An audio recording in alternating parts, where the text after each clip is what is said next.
We're looking at the Old Testament this morning when we think about creating small open communities and the story of the people of Israel. We pick it up where the Israelites have escaped from slavery in Egypt, where they've been for years and years and years, and they have gone through the Red Sea under the leadership of Moses, and they're in the wilderness. And in Numbers chapter 1, they count the number of people they've got while they're at Mount Sinai. I guess that's what you do, don't you? If you're at a mountain, see how many of you there are, make sure you haven't lost any. And the Israelite army numbered 600,000 men. And people have worked out and said that probably means there were about 2.4 million Israelites in the desert at this time. 2.4 million people wanting to get to the promised land. And Moses' wife, Zipporah, and his sons, Gershon and Eliza, have gone to stay with Moses' father-in-law, Zipporah's dad, called Jethro, who I always think sounds like a farmer from Shropshire. Don't you? Not someone from the Middle East 3,500 years ago.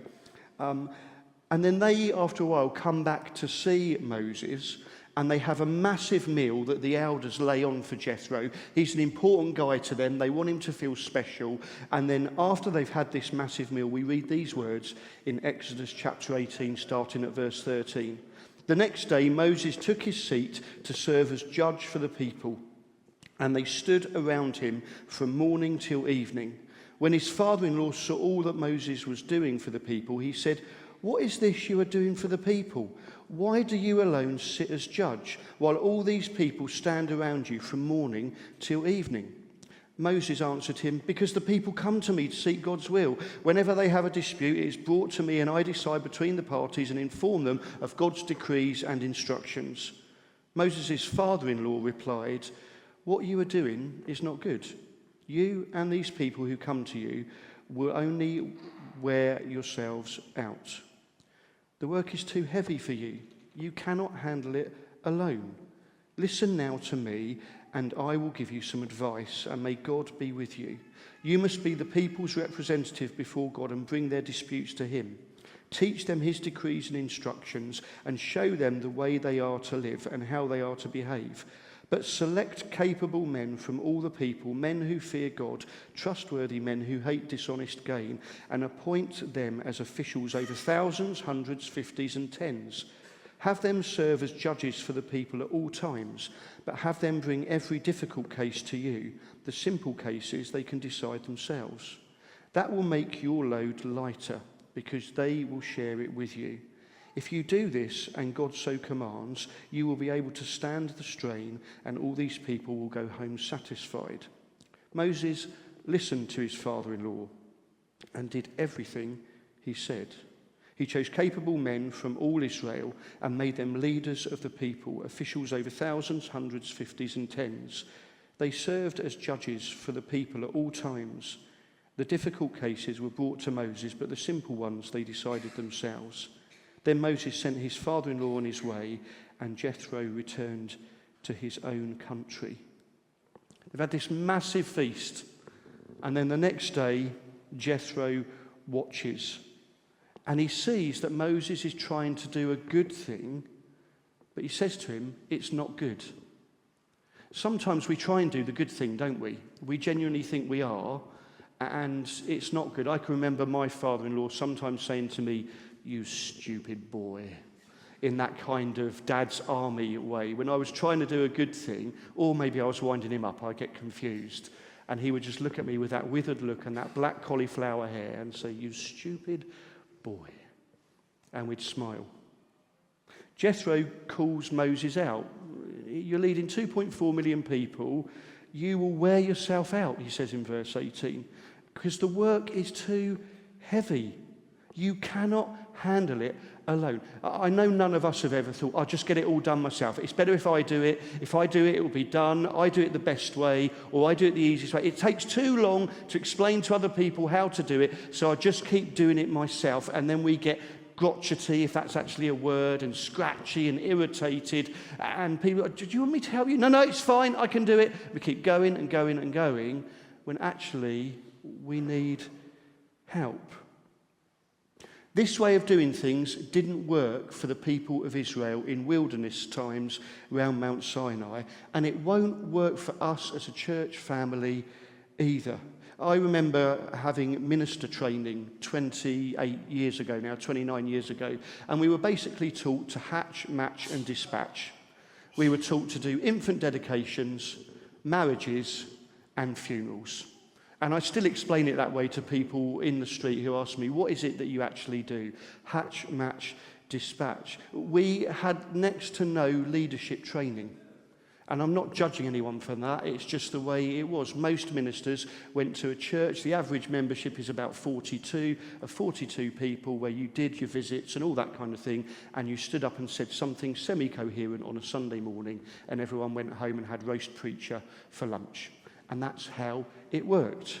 I remember sitting here in that back corner about 9 years ago for our first staff meeting with about 20 staff members, and I sat down and I remember them looking at me eagerly, and in my mind I thought, what am I doing?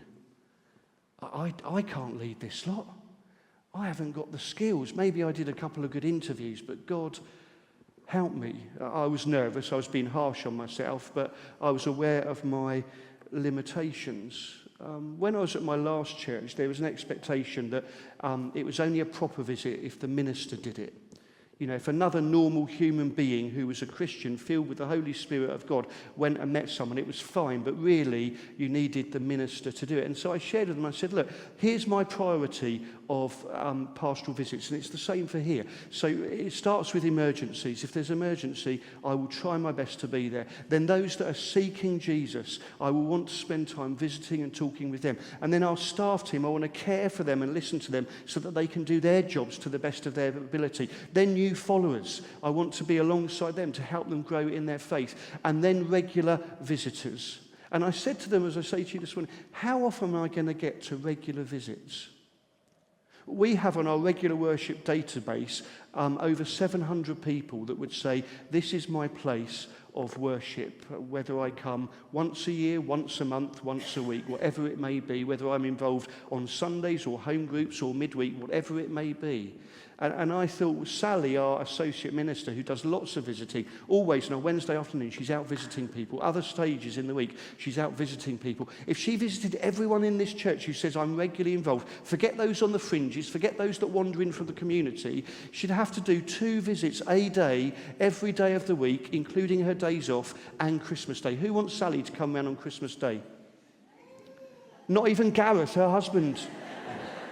He's like, actually, that's a great idea. Let you do it, Sally. Do you see how that is impossible for Sally/Moses to do all of that visiting and listening? I was on a minister's Zoom call with 2 of my friends a couple of weeks ago, and we were chatting and laughing and talking, and then one of them said, ministry, and this guy is in a church that love him to bits. They adore him, absolutely, in the same way that in the same way that you love me. He's in a really good place, as I am. There's no difficulty there for him. There's challenges, there's all that kind of stuff, but he is adored. And we were talking on this call, and he just looked at both of us and said to me and my other friend, ministry is relentless. And we all went quiet, and his voice just croaked. And he said again, it's relentless. And he's in a church of about 80 people. And he said, I've been having dark thoughts. And I said, what thoughts? He said I could share this story. I'm not betraying him. He said, I'm just wondering why I'm here and if I can keep going on. And I said, please don't. Please don't do something stupid. We love you. Your church loves you. Your family love you.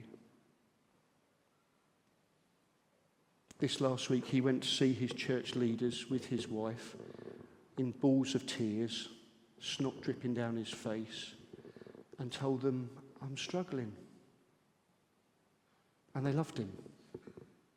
In the same way I phoned Gareth when he was chair of our elders about 5 years ago when I was on the South Bank in London after I'd met with one of my mentors who said to me, Neil, if you keep living life like you are now, something is going to change, whether you deliberately change it or just let life take over. And I phoned Gareth and I said through tears, Gareth, we've got an elders meeting tonight. Could we please talk about me? I'm not going to share anything that would mean you have to sack me, but I'm struggling. And Gareth said, oh, dear pastor, of course we will. And they loved me and continue to do so. We need small, open communities in churches where we can judge situations together like those wise men, in our case women and men, did in Moses' time. Judge there means to decide, to lead, to defend, to vindicate, to govern. It means we are in it together and want to help one another. In San Francisco, there are redwood trees. They can grow to 275 feet tall. I remember when I was at Bible college out there going and looking at one of these trees and standing at the bottom of it and thinking, wow, these are huge. But their roots are only 5 to 6 feet deep. They defy physics, how they can grow this tall with roots so shallow. They violate the laws, but they can stay upright for hundreds, even thousands of years. How do they do it?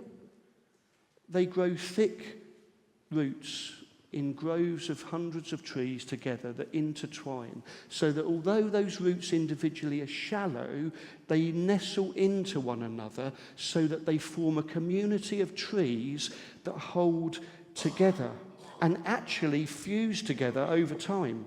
Arthur C. Brooks, in his book From Strength to Strength, which is a brilliant book about how to make the most of the second half of your life, says they start out as individuals and become one with others as they grow, as they mature and grow.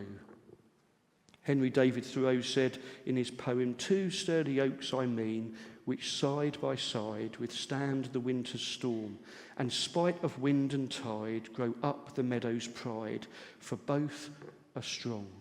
Above they barely touch, but undermined down to their deepest source, admiring you shall find their roots are intertwined inseparably.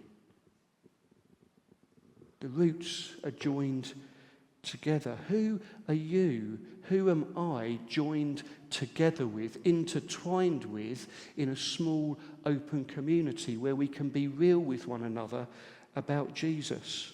There was a Harvard Medical School study done. It's the longest running study in history. It started in 1938 and is still going on, about late life wellness. And there's a video that you can get on for further thought this week in the Monday email that tells you more about it. And what they did was they took 268 men from all walks of life and paired them with 456 disadvantaged youths in Boston. And they studied them for over 80 years, tracking them, their children, and their grandchildren. And they would go and meet with them physically, nothing online, nothing on paper, nothing technological. They would meet with these men and they would talk to them about their life and how they were doing. And it's been popularised in a TED talk, which you can watch. And they said there are 7 predictors of being happy and being well as a man as you grow up. And it would stand true, they would say, for women as well. The first one is stop smoking. The second one is control your drinking of alcohol, not of water and that kind of thing. The third one is to have a healthy body weight if you can. And the fourth one is to exercise, whatever that exercise is, whether it's going for a walk, playing squash, whatever it may be. And then the fifth one was to have an adaptive coping style. That meant that you can confront problems directly without unhealthy emotional reactions and avoidance behaviour. You know, sometimes we delay making a decision on something, thinking, I'll come to that tomorrow, it's a difficult one. These men that grew old well, they confronted these situations in a healthy way and did something. And education, they're not saying they're getting loads of degrees. The education was the men that had an active mind because they were learning and they were reading lots. They had an interest in life and in stuff, and they wanted to know about it. And the seventh one was a stable, long-term relationships. They said this is the one that men coped with, found the hardest. They said most men, if they're married, would make their main friendship with their wife, which makes sense. But these men didn't then make other friendships. Women are better at making friendships generally, and so they had more support things. And so when these men's wives died, they had very little friends around them. The people that lived longer were men that actively had other relationships with blokes. Guys, you don't need an excuse to hang out with another bloke. Ladies, generally speaking, do it all the time. Meet up, go for a walk, go for a run, have a coffee, catch up. I bibbed 2 ladies from the church just the other week who were going out together. And they said, we thought we'd pulled. And then they were really disappointed because they saw that it was me. They're just going out for dinner because it's one of their birthdays and they want to celebrate. We need those friendships in life. What's the most important one of these, did the Harvard Medical School say? The one that is the most important to have a healthy, well life is stable, long-term relationships. It's the one that keeps us happy. It's the one that keeps us well. It's the one that keeps us emotionally and intellectually in a good place. Neil, why are you quoting science and nature? Because God is the God of science, and God is the God of nature, as well as the God of Scripture. They're all given to us as a gift to help us be the best versions of ourselves. We need to ditch spiritual and material and say that life is a whole that God has given to us. There's a brilliant Netflix program called Live to 100, Secrets of the Blue Zones. And this gentleman here found that there were various places in the world where people lived statistically to 100 more than anywhere else. And they were all dotted around the world. They were in Japan, in America, in Europe, in Africa, all different places. And there were several indicators of why they lived a long life. And one of them in all of these places was that they had a strong religious community. This guy I don't think is a follower of Jesus. He said, I looked at it objectively as a scientist, and all of them had a strong link to a religious community where they saw something bigger than themselves and were involved with other people. Christianity is a community sport. It's not an individual. We have an individual part of it, but we are designed to be together in community. Our 5 strategic aims, you'll see them there. And the first one is creating small, open communities so that we can become our best versions of ourselves and see lives being transformed. We need, as a church, to be creating small, open communities. Creating means they can be creative, that we can do things in different ways. We currently have 22 classic home groups in style where they study the Bible, maybe eat together, have a cup of coffee together, all those kinds of things. You can do other kinds of groups. We've got a board game group. I think it's BORED, according to my understanding. I can think of nothing worse. But we have a board game group. We have a walking small group. Again, you can be part of that. What is it that you're passionate about that you've thought maybe in the past, it's not spiritual, so I maybe can't do that? Just bring that into the mix. Do you love puzzles? Are you one of those sad individuals? Why not make a group around that? When I was at a college doing some study, they always had in the library a puzzle that was on the go. And people would gather around who didn't know each other with a cup of coffee and do a bit of the puzzle and talk. My mum's what are you in a craft group, Mum, is it? What's it called? Crafty Ladies? It sounds horrendous. And she phones me and says, I'm doing some more craft for you today, Neil. And I say to her, why am I being brought into this? I don't want any of the rubbish you make. All the oil paintings I did in A-level art ended up in your loft. That's where people would have to go to view them. So if you think I want your plastic rubbish, you can think again, young lady. I may be a bit more polite than that, but I can get it out here with the buffer of all of you to protect me. What is it that you're passionate about, that you're excited about? A cycling group, maybe, in your lycra, maybe with a message about Jesus on the back of your lycra. I don't know. So, Gareth, get that started on Christmas Day. That would be wonderful.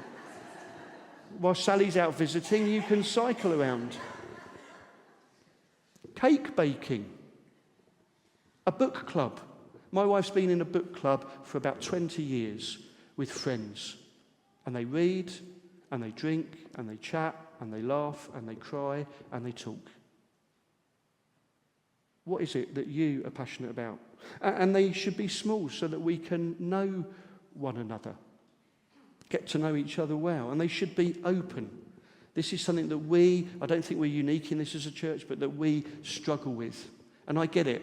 Small group starts, we get to know each other, we form close bonds, and then it's like, can you have someone else in your group? Oh, well, so-and-so's going through a difficult stage. Can I gently challenge that God can cope with someone new coming into your group?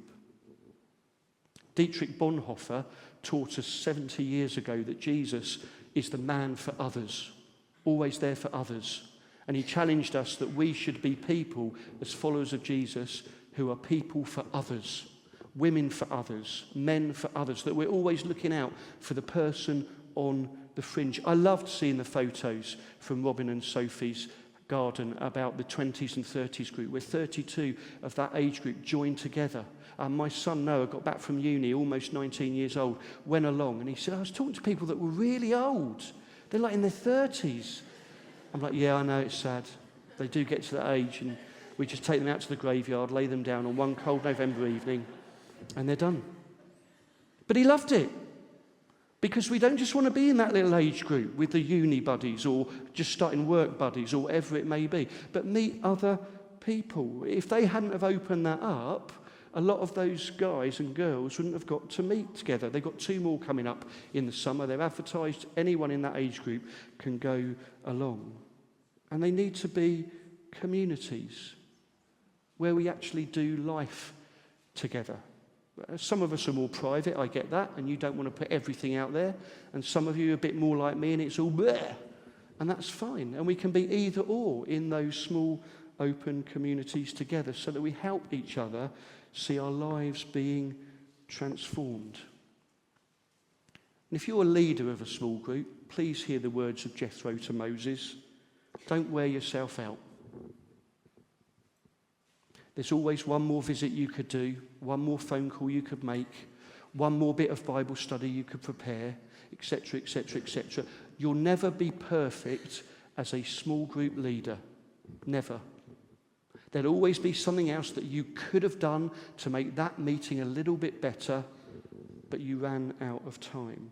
Don't wear yourself out, because the work can be too heavy, and we cannot handle it alone. If you're leading a group at the moment and you think it's a bit heavy, please grab Sally or me. We're not experts, we're not better than you, but we are there for you to support you in those tougher times. About half our church are in small open communities, which statistically in the UK is good. But we'd love it to be more, that everyone can in some way say, I am part of a small open community, I have a genuine connection with people, and I know them well. So please do take our welcome cards if you're in a place where you're not in a group. Tick the box that says, I'd like to be involved in a small group, and Sally will get back to you to make sure that you can be a part of it.